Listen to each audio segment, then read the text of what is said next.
What's up everyone? Ayan, welcome back to Kamyasim Style Channel. And kamusta po kayo? Ako, eto po, buhay na buhay pa rin. Yun nga lang, on and off po tayo sa YouTube kasi sobrang busy po natin. Ayan, sobrang busy ko po sa work at syempre, healthy living tayo kaya bawal sa pagpupuyat. Focus muna sa healing process.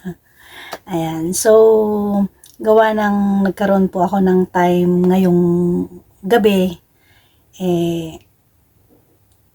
nasilip ko po ang aking YouTube studio at ang aking email at yun nga, nagkaroon po ako ng maraming message na may expired na pala ang aking tax information. So, gagawan po ngayon natin ng magsasubmit po ako ngayon.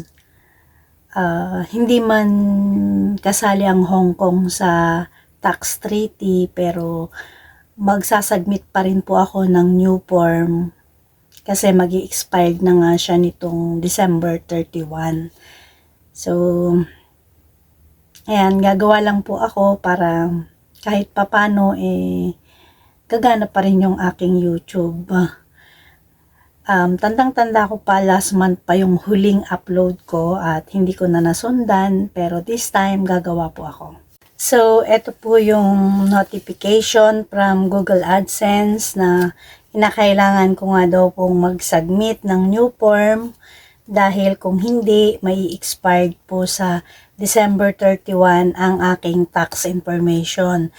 At gaya nga ng sabi ko kanina, wala mang tax treaty dito sa Hong Kong, kailangan ko pa ring mag-submit ng new form kasi madadamay po yung aking payment.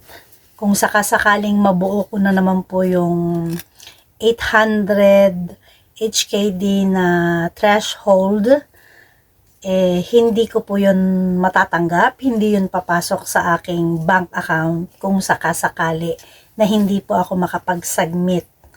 So, gagawan ko po ulit siya magsasubmit po ako ngayon at ibabase ko po ulit doon sa tutorial ko, yun po yung susundan ko. Ayan, sa mga magsasubmit po ng new form, kung hindi nyo po alam or hindi nyo masundan, meron po akong video niyan. Ito siya. Last 2 years na yan, matagal-tagal na rin. So 2 years, 3 years na yata.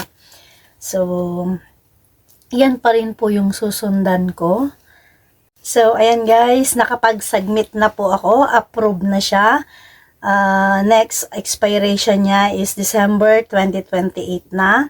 Ayan, sa mga katulad ko na kailangang mag-submit ng new form kasi 3 years lang pala siya. 2022 ako last na nag-submit, 22, 23, 24, 25. So, 3 years lang talaga. 3 years and 2025 now, 25, 26, 27, 28. So, 3 years nga. So, ayan guys, nakapag-submit na ako. Gawa na rin kayo ng para sa inyo. And that's all for today. Ayan. Isang mapagpalang araw po sa bawat isa sa atin. Salamat. Bye-bye.